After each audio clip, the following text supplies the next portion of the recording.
ٹھیک ہے، ملاوٹ والی چیزیں خریدنا یا بیچنا کیا حکم شرع ہوگا؟ جی دیکھیں، سب سے پہلے تو یہ ذہن میں رکھیں کہ ملاوٹ والی چیزیں یعنی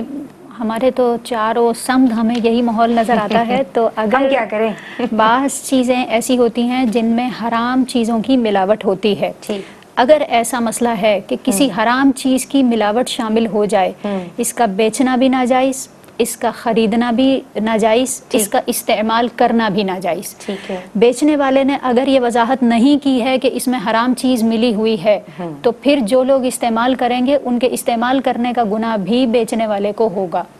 تو ہر صورت میں اس کا استعمال تو ناجائز ہی ہے، بیچنا خریدنا دونوں کا یہی حکم ہے۔ باقی رہا یہ معاملہ کہ بعض چیزیں ایسی ہوتی ہیں کہ جن میں حلال ہی چیزوں کی ملاوٹ ہوتی ہے،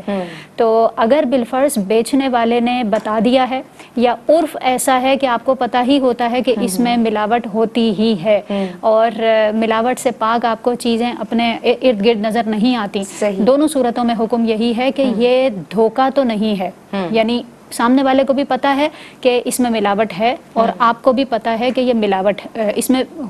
آپ نے کی مطلب ہوتی ہے ملاوٹ، ٹھیک ہے۔ اچھا، تو اس صورتحال میں یہ ہوگا کہ اس کا خریدنا اور بیچنا یعنی اس کی بیع، اس کی خرید و فروخت تو جائز ہے،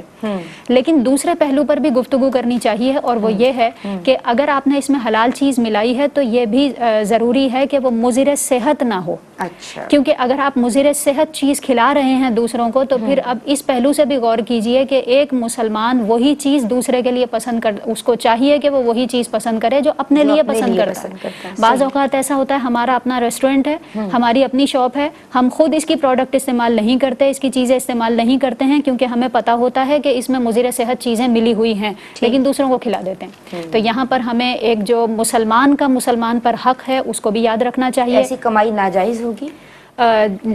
جہاں تک مضر صحت چیزوں کا تعلق ہے، کمائی ناجائز ہونے کے حوالے سے تو یہ ہے کہ اگر واقعی آپ نے ارادتاً ان چیزوں کو شامل کیا ہے اور یہی مقصد بھی ہے آپ کا کہ دوسروں کو ضرر پہنچے، تو پھر اس صورتحال میں ممانعت بھی ہوگی اور ایسا کاروبار کرنا بھی درست نہیں ہوگا۔ اچھا، ایک اور پہلو سے یہاں پر گفتگو کرنا چاہوں گی، وہ یہ ہے کہ اگر بالفرض آپ نے کسی چیز میں ملاوٹ کی ہے اور آپ نے بتایا نہیں ہے، پوشیدہ ہے یہ بات، تو اس کو بھی دھوکہ شمار کیا جائے گا، اور اسی کے متعلق نبی کریم صلی اللہ علیہ وآلہ وسلم کی ایک ہمیں حدیث پاک بھی ملتی ہے کہ ایک مقام پر سرکار علیہ الصلوۃ والسلام تشریف لے کر جا رہے تھے اور غلے کا ایک ڈھیر تھا، اس میں سرکار علیہ الصلوۃ والسلام نے اپنا دست اقدس داخل کیا تو ہاتھ مبارک تر ہو گیا۔ سرکار علیہ الصلوۃ والسلام نے وجہ پوچھی، یعنی نیچے وہ گیلا غلہ تھا، تر تھا، اور اوپر سے خشک تھا۔ سرکار علیہ الصلوۃ والسلام نے جب وجہ دریافت کی تو بیچنے والے نے یہ کہا کہ یہ بھیگ گیا تھا بارش کی وجہ سے، اس لیے اس کو نیچے چھپا دیا گیا ہے۔ تو سرکار علیہ الصلوۃ والسلام نے فرمایا من غش فلیس منا، جو ملاوٹ کرتا ہے، جو دھوکہ دیتا ہے، وہ ہم میں سے نہیں ہے، اور پھر اس کے عذابات بھی بیان فرمائے گئے۔ کالر کافی دیر سے ہولڈ پر ہیں۔ السلام علیکم۔ وعلیکم السلام۔ جی میری بہن، خوش آمدید کہتے ہیں، کیا پوچھنا چاہتی ہیں؟ میں یہ پوچھنا چاہتا ہوں، ابو مجھ سے مسجد جانے سے منع کرتی ہے، مولوی کی آواز یہاں آتی ہے، کیا میں نماز پڑھ سکتا ہوں ان کے ساتھ؟ اچھا ٹھیک ہے جی، بہت شکریہ آپ نے ہمیں کال کی۔ جی اپنی بات مکمل کیجیے۔ میں یہ عرض کر رہی تھی کہ حلال چیزیں آپ نے ملائی ہیں اور بتایا نہیں ہے سامنے والے کو تو یہ دھوکہ شمار ہوتا ہے، اور یہاں ہم دوسروں کو دھوکہ دے سکتے ہیں، اپنی چیز بیچ لیتے ہیں اور دھوکہ دے دیتے ہیں، سامنے والے کو نقصان پہنچا دیتے ہیں مالی اعتبار سے، لیکن یہ یاد رکھیے کہ یہ اخروی اعتبار سے قابل گرفت ہے۔ یہ تھوڑا بہت فائدہ جو آپ کو مل بھی جائے گا تو آپ کی روزی میں کبھی برکت نہیں ہو سکتی، اور اخروی نقصان جو ہے وہ اپنی جگہ قائم رہے گا۔ تو اس لیے ان تمام چیزوں سے بچنا چاہیے۔ حضرت ابن عباس رضی اللہ تعالی عنہ کے پاس ایک شخص آیا اور اس نے یہ کہا کہ ہم اپنے ایک ساتھی کو دفنانے کے لیے کئی مرتبہ قبر کھود چکے ہیں اور ہر جگہ سے ایک سانپ، ایک اژدہا نکل آتا ہے، تو آپ کیا حکم فرمائیں گے اس سلسلے میں؟ تو آپ نے فرمایا کہ اس کو اسی حال میں دفن کر دو، اگر تم پوری دنیا کی زمین کو بھی اس کے لیے کھود دو گے تو اس کے لیے یہی یہی معاملہ ہوگا کیونکہ یہ عذاب اللہ نے اپنی جانب سے اس کے اوپر مقرر فرمایا ہے۔ پھر اس کے گھر والوں سے جب اس کی وضاحت لی گئی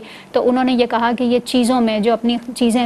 بیچا کرتا تھا اس میں ملاوٹ کیا کرتا تھا اور اپنے گھر کے لیے گندم اس میں سے نکال لیا کرتا تھا اور اس کی جگہ جو ہے وہ ایکسٹرا چیزیں جو مضر صحت ہوں یا ویسے ہی اس میں شامل کر دیا کرتا تھا۔ بہرحال اس ملاوٹ کی وجہ سے اللہ رب العزت نے اس پر یہ عذاب مسلط فرمایا ہے، تو ہمیں ان عذابات سے بھی ڈرنا چاہیے۔ آخری صورت اس میں یہ بیان کروں گی کہ اگر بالفرض آپ نے، جیسے آپ کو پتا ہے کہ بعض جگہوں کا عرف ایسا ہوتا ہے کہ 100% پیور لکھا ہوا ہوتا ہے لیکن بیچنے والے کو بھی پتا ہے کہ یہ پیور نہیں ہے، خریدنے والے کو بھی پتا ہے کہ یہ پیور نہیں ہے، یہ اگر دھوکہ تو نہیں۔ 95% ہے تو ان کو اس ریشو کو 100% گردانتے ہیں اس طرح کا تقریباً۔ اچھا، باقی یہ کہ جو لکھا ہوا ہے 100% اور بیچنے اور خریدنے والے دونوں کو پتا ہے کہ یہ پیور نہیں ہو سکتا، تو پھر ایسی صورت میں یہ دھوکہ تو نہیں ہے لیکن جھوٹ پھر بھی ہے، تو اس لیے ان تمام چیزوں سے بچنا چاہیے اور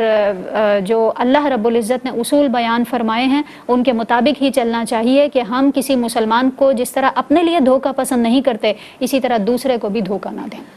جناب، جو میرے بھائی تاجر حضرات ہیں یا جو خرید و فروخت کے شعبے سے منسلک ہیں، اللہ تبارک و تعالیٰ آپ کے گھرانوں کو، آپ کے کاروبار کو سلامت رکھے، لیکن یہ سوچنا بھی ہے اور سمجھنا بھی ہے کہ ملاوٹ کرنے والا جو ہے وہ کون کون سے